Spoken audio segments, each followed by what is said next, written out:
imposed around the world by a monolithic and ruthless conspiracy that relies primarily on covert means for expanding its sphere of influence, on infiltration instead of invasion, on subversion instead of elections, on intimidation instead of free choice, on guerrillas by night instead of armies by day.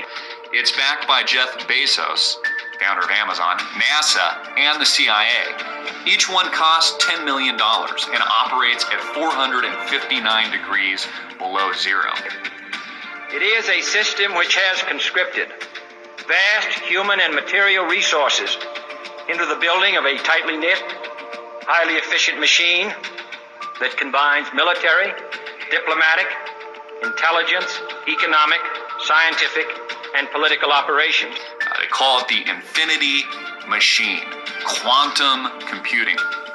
Its preparations are concealed, not published. Its mistakes are buried, not headlined. Its dissenters are silenced, not praised. No expenditure is questioned, no rumor is printed, no secret is revealed. If you go all the way back to Norwood Wiener, the goal of creating artificial intelligence was to create an all-seeing eye, a global computer that sees all, sees everything, and to become gods. And the Sentient World Simulation, SWS, went live in 2007. Right now, we're inside a computer program. Is it really so hard to believe?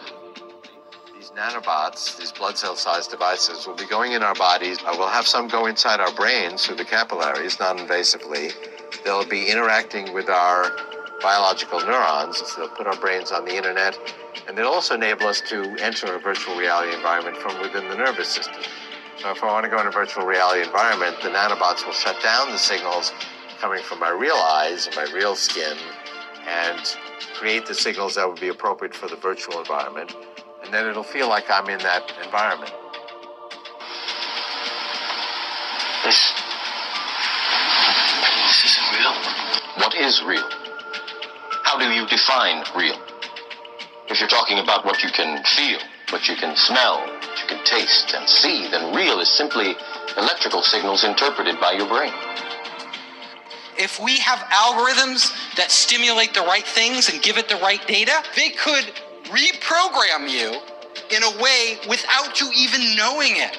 We call it hallucinating, right?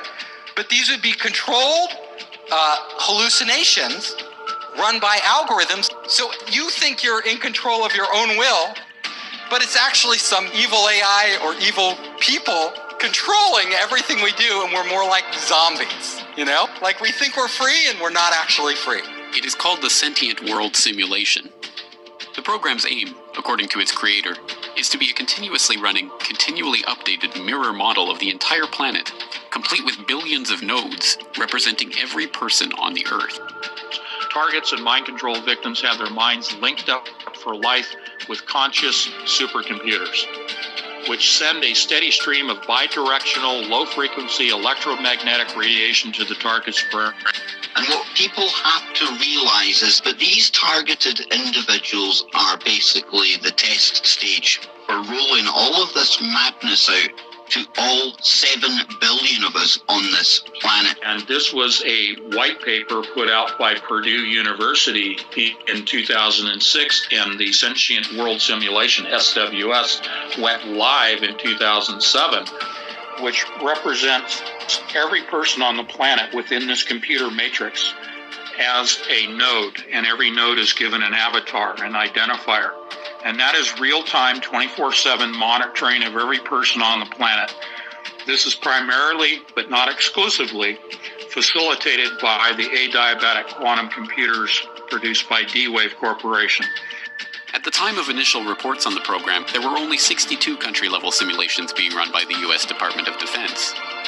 These simulations grouped humans into composites, with 100 individuals acting as a single node. But already at that time, the U.S. Army had used the systems to create a one-to-one level simulation of potential Army recruits. It's the stuff of a Hollywood movie, but a group of veterans has filed a lawsuit against the CIA and U.S. Army claiming that the government planted remote-controlled devices in their brains. The claims relate to a government program at the U.S. Army's Edgewood Arsenal in Maryland. The ultimate aim would be to archive enough data on each individual to be able to make a computer model of everyone on the planet. The human genome, we have a finite in the hundreds of thousands of different genes across our species. And we mapped them out in the Human Gene Project. Well, now it's the Human Mind Project, the Global Brain Project. You know, President Obama just recently funded a whole bunch of scientists to decipher the mind. Well, our previous president, same thing, George Bush, said the same thing. They're trying to decipher every possible thought and uniqueness due to culture and language and whatnot. And the goal is to make a cognitive model or map of the victim's brain. Ultimately, the system replicates and digitizes the will, intellect, and emotions, the soul of the targets, and downloads this back into the conscious computer. Robots, the smartest people. Artificial intelligence, AI. The idea is to port the software from the human brain. First, we're going to need lots of cheap, fast, parallel computers. He was referring to parallel processors, about servers. What he did not state was that it is actually the quantum computer systems coming out of D-Wave that actually creates and drives this new matrix known as the SWS. It is not transistor-based servers that run this. They are qubits, quantum bits. It is the SWS and D-Wave that comprises this new matrix. Second, we're going to need to scan individual human brains in fine spatial and chemical detail to see exactly what cells are where, connected to what, or what type. We could scan my brain from inside, sending scanners through the bloodstream, billions of them in the form of nanorobots or nanobots, and capture every detail of my synapses and neurotransmitters and create a virtual Ray Kurzweil in a very powerful computer. And it would be indistinguishable from me. It would pass a Ray Kurzweil Turing test. And third, we're going to need computer models of how each kind of brain cell works, taking input signals, changing interval state, and sending output signals. If we have good enough models of all the kinds of brain cells and a good enough model of a brain, we can put it together to make a good enough model of an entire brain, and that model would have the same input-output behavior as the original. So, if you talk to it, it might talk back. If you ask it to do things, it might do them. If we could do that, everything would change. The Manhattan Project gave us the atomic bomb. The Genome Project gave us the human genome. The third great initiative could be the Connectome Project, to map the entire human brain. And that may take a quantum computer. Okay, the first thing I can tell you is that M spend most of their life in virtual reality. While this is what you would look like in virtual reality, this is what an M would look like when virtual reality. It's computer hardware sitting in a server rack somewhere. But still, it could see and experience the same thing. But some things are different for M's. And M can make archive copies, and with enough redundant archives, an M can be immortal, in principle, though not usually in practice. And an M can move its brain, the computer that represents its brain, from one physical location to another. M's can actually move around the world at the speed of light. And by moving to a new location, they can interact more quickly with M's near that new location. Emulation is really what we talk about in the SWS as the nodes, the avatars. Every single person on the planet, okay, out of Purdue University's own paper in 2006, every person is assigned a avatar. They're represented computationally in the AI system that drives the SWS as a computer node, but they're given an avatar marker. Take the avatar and hang the word emulation on it.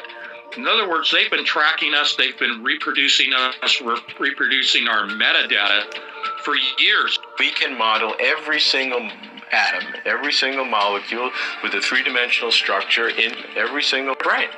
They claim they've modeled the personality of every adult in the United States, 230 million people. And SCL, the mothership group, they do work in any number of countries. They're involved in politics in many countries. They put together a micro-shot personality assessment for everyone. M's are very much like humans, but they are not like the typical human. The typical M is a copy of the few hundred most productive humans. If you construct a model of the human brain, you can then plug people into this hive mind. You could, as an intermediate step, take these duplicated neurons, artificial warm and wet qubits, as I call them, and you can integrate those into an actual human mind. Thus, you are able to control that human mind with artificial neurons and then have those minds connected to each other, just like you network and daisy chain computer systems. That is the hive mind. And this means that in the future, communications could be done mentally. What I'm saying is that the internet will be replaced by BrainNet. They control the mind the same way that they teach the AI computer systems at the high level of AI. We're not talking about cars and trains and planes and automobiles. Okay, we're talking about AI that is so sophisticated that it operates a sentient world simulation, so sophisticated that it actually taps in and controls the mind. And Google was the primary interested party that pulled this whole thing together. What they're going to do is apply this machine to an area that I think is fundamentally important. It's the crux of our future as humans. And that's, can we build machines like us? We can model every single atom, every single molecule with a three-dimensional structure in your entire brain. That level of precision will keep advancing to the point where it's absolutely indistinguishable, even at the very, microscopic level. So you could recreate an entity that's, even if you looked inside of it, its simulated brain would be processing information just the way I do. If you start looking at quantum computing and where it's going, it's pretty freaky sort of stuff. And thinking about the world as an electrical universe and the fact that we are energetic electrical beings, that's how we work. Everything is electrical. Every signal that runs through our body is electricity. Every thought we have, everything we feel, every touch, everything we speak, it's all the result of electromagnetic signals floating around our body, impulses that come from our heart, from our brain, the way we feel a bench when we touch it. This is an electrical signal that's sent to your brain that tells you what the bench feels like. So it's all electromagnetics. It's all firing of electromagnetism through our synapses and all this sort of stuff. The adiabatic quantum computer is linked to 7 billion human brains. It is now, in its own language of cryptology, able to function independent of any oversight throughout the world with its own form of communication, its own form of code. And it is able to link everyone on the planet at this point. We can model every single atom, every single molecule with a three-dimensional structure in every single brain. They claim they've modeled the personality of every adult in the United States, 230 million people. And SCL, the mothership group, they do work in any number of countries. They're involved in politics in many countries. They put together a micro-shot personality assessment for everyone. What I am principally is not this material stuff, but a pattern of information. Well, then if the pattern is the essence, and if you copy the pattern to whatever level of precision you need, then that copy that has the exact same pattern should be me. They're running everything that's happening in society parallel, and they've got a little dot in their matrix for everybody. This is a game society. They know where it's been, they know where it's going, and they know where it's going because they're steering people into the direction it wants to go. There are an enormous number, mind-bogglingly large number, of parallel realities, as real as this one, that have different consistent histories. So imagine a world where all of the laws of physics as we know them are obeyed, but different decisions were made along the way. Different decisions at the level of tiny microscopic particles, different decisions all the way up to what you chose to eat for lunch, and whether you chose to come to this session or not. This is an article from 10 years ago. Sentient World, War Games on the Grandest Scale. The VOD is developing a parallel to planet Earth with billions of individual nodes to reflect every man, woman and child this side of the dividing line between reality and AR. It's absolutely indistinguishable, even at the very, microscopic level. So you could recreate an entity that's, even if you looked inside of it, its simulated brain would be processing information just the way I do. deep state has merged the quantum computer with the sentient world simulation. And the true reason for all this data collection is to feed it into this AI machine to predict and manipulate the course of humanity. Their ability to look at data in a quantum, artificial intelligence manner, it's just going to be an unstoppable monster. And this is bizarre because we don't see those other things. But science has reached the point now where we can build machines that exploit those other worlds. So Google was set up 18, 19 years ago to build a giant artificial supercomputer based on the neuron activities of the hive mind of humanity, with billions of people wired into it with the Internet of Things. And so all of our thoughts go into it. And yes, they're in the cloud, but it's actually encrypted and kept private for you, and we do a pretty good job with that. And we're actually building a computer that has real neurons in real time that's also psychically connected to us, that are organic creatures. You are connected as an organic computer. I mean, this is one of the most quote-unquote conspiratory theories that's been around for many years, decades. But the reality is we're now facing the reality of that. It is no longer a conspiracy, and quite frankly, it terrifies me.